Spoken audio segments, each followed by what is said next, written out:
flashback shards, so that you weren't seeing it all in one onslaught. And I mean, I think there are a few other flashbacks throughout the season that we added to kind of give us context for character. You know, Kinsey and Rendell, the moment that Rendell gives her bracelet. Of course, there's the moment from the comic where Tyler's sitting with Sam Lesser says, while you're at it. So I mean, a lot of those flashbacks existed already. We could just pull from, and then in terms of the flashbacks we added, it was just about giving us more context. We love seeing Bill Heck. That's what you know, the more he's still, even though he's dead, before our show starts, he's still very much such a he figures so heavily in the show that even though he doesn't have a lot of screen time, I think that has so much weight. He's a constant presence throughout all the episode. His absence is felt as well, and that gets back to the right casting, to this ensemble cast. I don't think I haven't seen like a team of actors working so well since The Sopranos. So it's something that's at that level. I think this family feels real and is real, and each one of them is all around the place. And when they're not there, you feel their absence.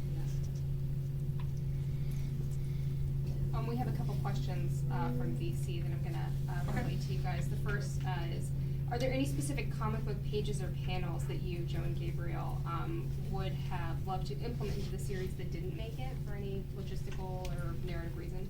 Well, so we appear as paramedics in the comic, and I would have preferred if the TV show had captured me as Finn.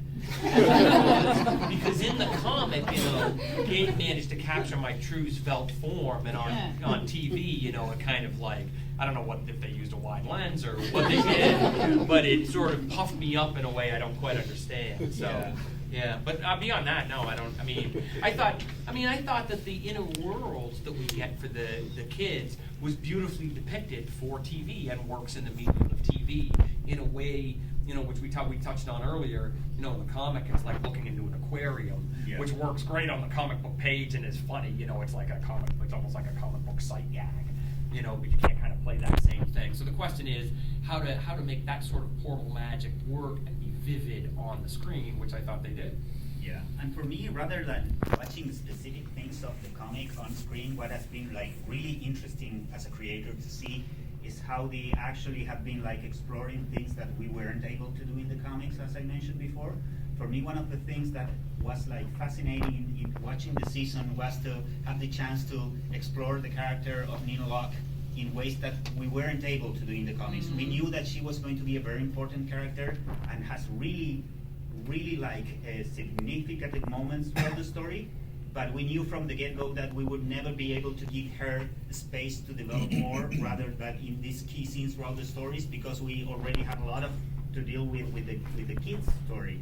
So having the chance to see these characters develop in a different range and with more depth and subtlety throughout the season was really like interesting to me to figure out how it would be. You know, and the school and the other kids at school too. You know, there's so much more narrative real estate in a TV show, and so you can flesh out the environment and show relationships and friendships and you know, romantic entanglements and that's all great. I mean, that's just all great TV. And casual stuff that you can drop here and there, that you have the space to give these things to happen and enrich this world even more. So to seeing this grow in different ways has been like really like fascinating.